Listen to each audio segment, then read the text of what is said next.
Muito bem, pessoal. Então, para a gente terminar essa nossa parte de confecção, de criação, geração, de produção de um trabalho acadêmico, utilizando um editor de texto, nós havíamos visto nas aulas anteriores como que a gente procedia com a metodologia. Ou seja, na realidade, metodologia é um passo a passo de como que se faz para formatar os procedimentos, ou seja, como que se faz um projeto, ou seja, eu iniciei um projeto de pesquisa, quais os passos que eu percorri nesse projeto de pesquisa, ou nesse trabalho, ou nesse projeto acadêmico, para que eu conseguisse o que? Realizar, terminar de realizar. Por exemplo, eu vou criar uma ferramenta que solucione um determinado problema. Quais foram os passos que eu percorri? Nós vimos que é assim que funciona. Então, nesse caso nosso, que nós fizemos um trabalho acadêmico bibliográfico, então nós descrevemos aqui quais foram os passos. Nós utilizamos, por exemplo, como uma ferramenta de busca de trabalhos acadêmicos Google Scholar, depois nós fizemos a busca por um buscador conhecido como DuckDuckGo. Se você fizesse um procedimento mais prático, trabalho a campo mesmo, que a gente fala uma pesquisa prática, por exemplo, qual seria o procedimento, qual é a metodologia para plantar um pé de feijão no período de março a junho, né, de um ano, né, que seria mais ou menos um período aí compreendido entre mais ou menos outono e início de inverno. Então o que você faz? Você tem que descrever todo esse passo a passo. Você tem que descrever desde qual foi a semente de feijão que você utilizou, qual foi o tamanho do buraco que você fez, ou até qual a profundidade que você plantou esse feijão, qual o tipo de solo, certo? Se for possível fazer até uma análise de solo, isso é importante porque às vezes a pessoa vai em outro solo e ele não tem o que? O mesmo nível de crescimento ou as mesmas reações que aconteceram com esse feijão nesse tipo de solo. Quando é que você irrigou, quais os horários que você irrigou, quais observações que você teve com relação ao crescimento. Aí você vai fazendo a coleta de dados. Dia 1 cresceu 1 centímetro, dia 2 cresceu 2 centímetros, e assim por diante.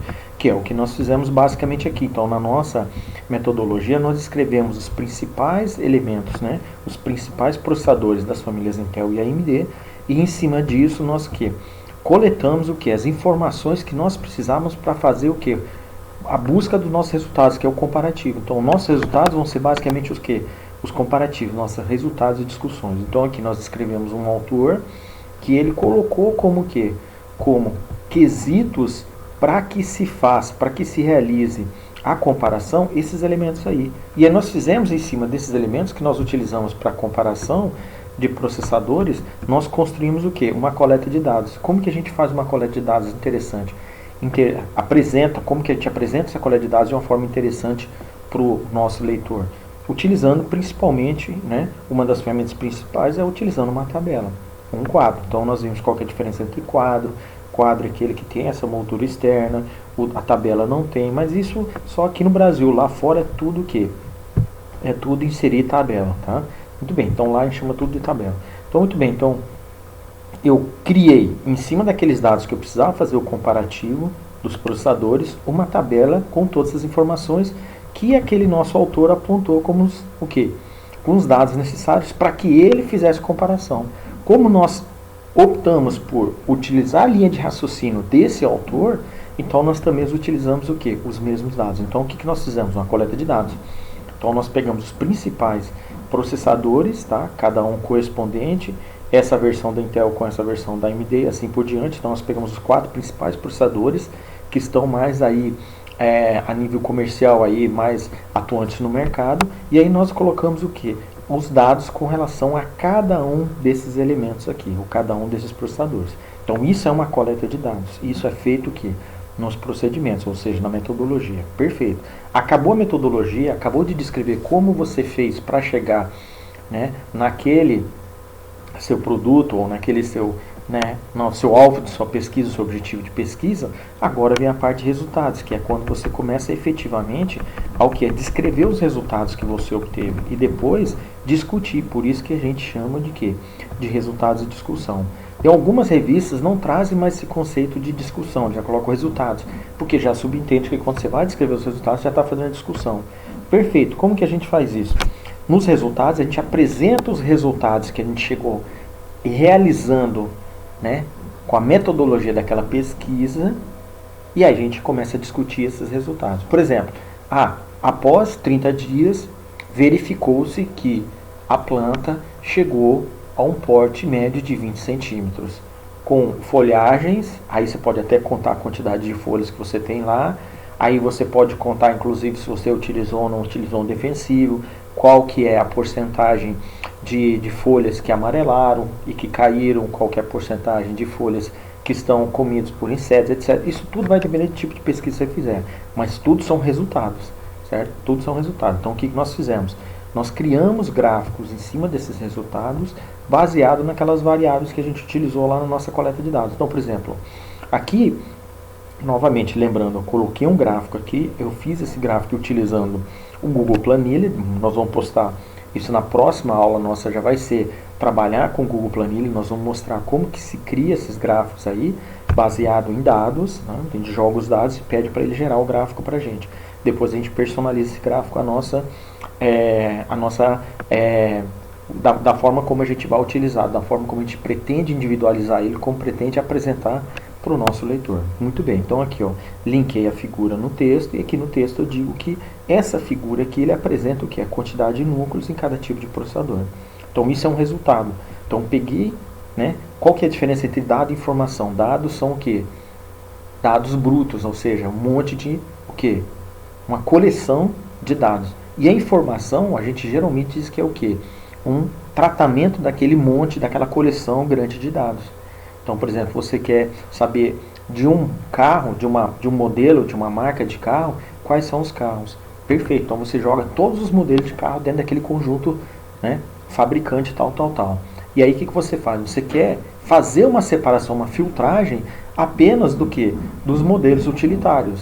Então o que você faz? Você vai lá e separa, você seleciona alguns desses modelos que servem como utilitários. Então isso aí é o que? Um tratamento. Então a informação que você conseguiu, né, separar daquele conjunto de dados, então a gente chama de informação. É uma informação que é um conjunto de dados tratado, formatado, ou seja, discutido. Então aqui eu tenho aqui, né, a apresentação. Então nesse gráfico eu consigo visualmente passar uma informação que é muito mais clara do que o usuário, o meu leitor, analisar os dados brutos aqui.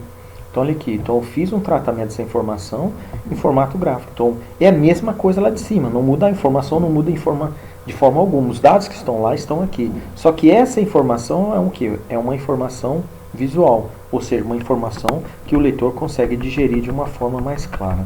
Ok? Bom, aí o mesmo processo aqui, eu criei um outro gráfico baseado na quantidade de memória cache L1 de cada processador. A mesma coisa também, tem uma informação gráfica visual.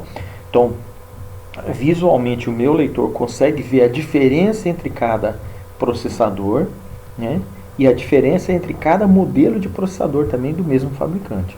Então, muito bem, aí um terceiro gráfico é justamente, percebo que eu estou linkando todas as minhas figuras no texto, isso é obrigatório no trabalho acadêmico, e agora aqui, o valor de cada processador da fabricante, né, X e Y. Então, os valores também estão aqui dispostos aqui. Depois nós vamos ver que a gente podemos mudar esse tipo de gráfico também para outro tipo de gráfico. E cada tipo de informação, ele é melhor digerido, visualizado com um gráfico diferente. Por isso que a gente tem vários tipos de gráficos. Muito bem. Então, feito isso, então eu apresentei todos esses resultados para o meu usuário. Então, finalmente, o que? Eu fiz a discussão aqui também, a gente faz a discussão. Percebe-se, isso aqui é a discussão. De acordo com os dados apresentados na figura 4, percebe, você pode colocar aqui informação também. Percebe-se que os valores dos processadores da linha AMD são mais baratos, né? São mais baratos. Então, os processadores, né, da linha AMD são mais baratos. Eu estou podendo constatar isso aqui visualmente, certo? Visualmente eu consigo constatar. Isso aqui é um resultado e eu estou discutindo o resultado. Ou seja, em torno de 20%. Olha aqui, isso aqui é uma informação de que os processadores da linha AMD são mais baratos em torno de 20% em relação aos processadores da fabricante. Então, feito isso, acabado, né, a parte de apresentação dos resultados e a discussão desses resultados, eu já posso vir para a minha conclusão. Na conclusão, a conclusão geralmente ela é bem objetiva e bem sucinta. Não é recomendado passar de o quê? De meia página, ou seja, duas, no máximo aí 3 parágrafos de 6 linhas, então no máximo de 15 a 16 linhas. Então aqui, baseado nos gráficos apresentados, na formatação dos resultados coletados, conclui-se que De acordo com as informações analisadas para a comparação dos processadores, ó, aqui são as informações analisadas, né, que a gente viu o que? Lá em cima que foi o nosso autor indicou para a gente. Então o que a gente conclui? Que né, ao quesito custo e benefício, ou seja, valor mais baixo e o que mais compensa, os processadores da linha AMD apresentam os melhores resultados em aplicações cotidianas, como por exemplo, uso de um editor de texto, planilha eletrônica, navegação, vídeos e áudios. Aí, devido às configurações semelhantes e preço mais baixo, tornando-se, portanto, mais atrativos para a tarefa de produção cotidiana no computador, os processadores da fabricante AMD.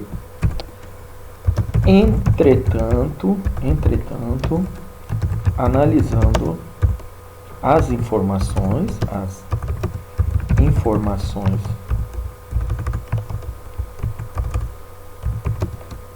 né, formatadas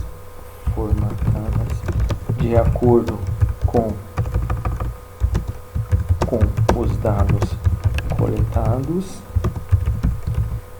percebe-se uma melhor performance e desempenho dos processadores Intel para aplicações que exijam renderização ou cálculos complexos na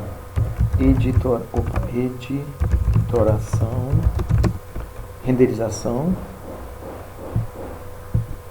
aí os cálculos complexos na editoração de, né, imagens, áudio e vídeo,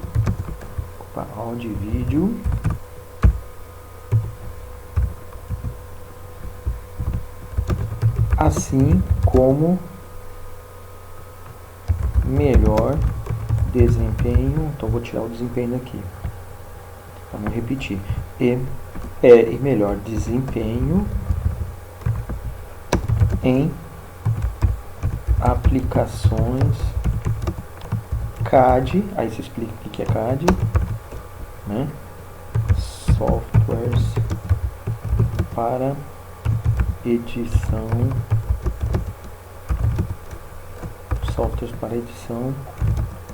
de edição e cálculos